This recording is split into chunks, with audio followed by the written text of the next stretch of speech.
What is up, guys? Hello, and welcome back to my channel. My name is Ortala Vitan, aka The Workout Unicorn on all social media platforms. In today's video, we are going to cover brand collaborations. I've been getting a lot of messages from people asking whether they should collaborate with this brand, whether this deal is legit, should this brand be offering them money, should they not, how can you decide what a good collaboration is? I will cover all of that in today's video. But before we get started, if you could do me a huge favor and make sure to hit that subscribe button and give this video a thumbs up, it really helps me out with YouTube's algorithm so I can keep making more content for you guys. Okay, so let's dive in. First thing I want to cover with you guys is whether or not you, as an influencer, as a page on social media, should work with a brand. Now, there are a bunch of different ways that you can collaborate with brands and work with them, but I'm going to cover the basic one, which is a paid collaboration or a gifted program. Essentially what that means, a paid collaboration is they will send you product or they just pay you for a post on your page. It could be a permanent post, it could be one for 24 hours, it could include a Insta story feature or not, it could include a link in bio or not. That totally depends on what you and the brand agree upon. So that's a paid collaboration where they pay you in order to feature their product or a specific post or a message on your page. And like I said, it could be on a post, in stories, multiple aspects of your page. The second one is what we call the gifted program. Now, by we, I just mean influencers. It's just called gifting. And what they'll do is they will send you free product in exchange for a post or for a mention or for a tag on your story or whatever. Again, these are all things that you can agree upon with the brand. Now, there is a third option, which is essentially what you're probably going to come across most if you're growing or if the brand is just starting to grow. And this is where they will reach out to you and they'll say, hey, we'll give you 30% off a purchase for a product if you feature us on your page. We'll give you a discount code where your followers can make purchases by using your code, and you'll make a certain commission, any affiliate ranking like that. Personally, I'm not going to cover those because I hate those. I don't think they're good for the influencer. I think it's a very one-sided relationship for the brand, and I'll have a different video talking about this more in depth. But basically, unless you're absolutely obsessed with this brand and you know that you're going to be able to really market it well to your audience, I would not do affiliate programs. They're not beneficial for you, and it's essentially turning your page into like a free promo page for that specific brand. They have nothing to lose. They're making sales anyway, and you're basically not making anything unless you manage to get your followers to buy something. So we're not going to cover affiliates. We're only going to cover paid collaborations or gifted. So I explained what a gifted is and what a paid collaboration is. Now let's talk about you as an influencer. Should you be working with this brand regardless of what kind of collaboration it is? You have to keep in mind several things. First of all, like I always say, you need to maintain a brand persona. So your personal brand, your image is really important, and you have to make sure that whatever you're promoting makes sense to your followers and your page. If you are a fitness page, and let's say you're a personal trainer and you're promoting detox teas or weight loss teas, that is really going to mess with your credibility because it basically goes against the health that your page is supposed to promote. So if you're promoting a healthy lifestyle and you're promoting being active and healthy, and then you're promoting these detox teas, that's a terrible collaboration. You're going to lose your audience's loyalty, and that is something you never ever want to do. So the first thing you want to keep in mind is to make sure that obviously the product or service you're promoting is on point with your brand, your personal brand, and your page. The second thing you want to keep in mind is the reputation of this company.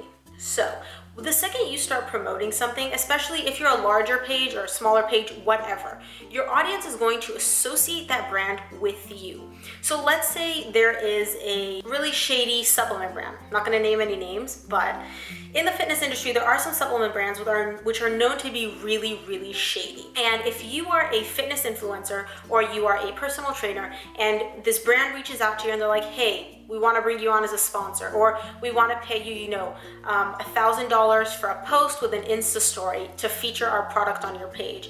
Even if it's just a temporary post for 30 days or 24 hours or a week or whatever, just know the second this thing shows up on your page, your audience is going to automatically associate you with this brand. Now, if you, like I said, are a fitness influencer and you are promoting a supplement which is not, not really good, it has products which are not ideal, there's some fillers, there's controversy around the company, the messaging behind the company doesn't match your brand, you're going to be promoting this and your audience is going to be associating you with this brand, and that is something you don't want to do. In addition to making sure that the product is on point with your personal brand and your niche, you have to make sure that the company that you're working with is legit and that their messaging resembles your messaging and your personal brand. There's nothing really shady going on there. You never ever want to tie your name to something that could possibly, tarnish you in the future, because guys, the internet is forever. And if you're an influencer, especially if you're thinking of making this a full-time thing, or this is, really something you're invested in, you don't ever want to tie your name to something that is not 100% on brand with you. So that's covering it from the brand's perspective. Now, let's say you come across a brand, you don't know very much about them. Essentially, there's no negative reviews, they haven't been around for that long, and they reach out to you and they want to collaborate with you. They are willing to pay you, or they're willing to gift you a product, and the product looks really, really awesome. And you've looked at the brand messaging and you've looked at the products, there's no controversy, and you're like, okay, I want to move forward. Now, in your mind, whenever you collaborate with a brand, you should also think about the possibility of resharing, and essentially for them to reshare your content.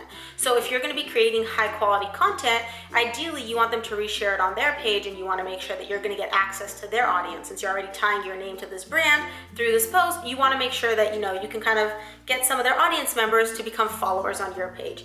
Now, one thing that I've noticed, and again, I'm not going to be naming any names, so sorry guys, I'm not spilling tea. But I will say that there is a tea company out there which is pretty well known. So this tea brand has a lot of followers. It has around 900K, and there's another supplement brand, which again, I'm not going to name. They have over 1 million followers. But when you look at their post, their likes, they get maybe 1,000 likes, 800 likes, and 20 comments. So you can obviously tell that either their following is huge and authentic, but totally not engaged with their content, or, and this is more likely, their following is fake. They're buying followers in order to establish credibility. So that's not to say that you shouldn't collaborate with them. If you genuinely love their product and you're like, I really want to tie my name to this company and this, I love their products, I know my audience is going to love their products, go ahead, collaborate with them. It's not a problem. But keep in mind that if their following is fake, even if they reshare your content, you're probably not going to be getting any followers from them. And so don't have that be one of the factors that influences whether you decide to collaborate with them. Another thing that you want to keep in mind is if a brand talks you into collaborating with them and they decide not to pay you, but they promise you like a refeature on their page, or they'll show you on their story, or they promise you some kind of visibility from their page, go and check their page out. Don't just take their word for it. Go and check their following, scroll through it to see if the followers look legit. Look at their engagement formula. And I made a post about this on my Instagram, which you can check out. I linked it in the description. You can check whether or not their engagement formula has the good percentages, because if it doesn't, that means their following is not engaged or it's inauthentic, which are both terrible. So if they have like 1 million followers, but they're only getting 1,000 likes per photo and like 20 comments, something here doesn't add up. Again, this should not influence whether you decide to work with them or not, because you should base that off the product, their messaging, and your niche and your personal brand. But if they're promising you some sort of influence or some sort of like kickback from their followers, or people following you from their page, don't take that as a form of payment, because you never really know until you've worked with the brand or you've seen them grow, and then you can kind of say, okay, well, I do know that their following is authentic or their engagement rate is really good. One of those things. So I hope that helped, and I hope this video made sense and kind of helped you decide who to collaborate with. If you have any more questions, make sure to leave them in the comments below, or you can just send me a DM at workout_unicorn. I answer all my DMs and I love hearing from you guys. And if you ever have any videos that you want me to make sure to send me a message. Let me know. I love creating content for you guys. And the last thing, if you haven't already, make sure to subscribe to my channel and hit that thumbs up button. It really, really helps me out. Thanks for tuning in, guys, and I will see you all next week.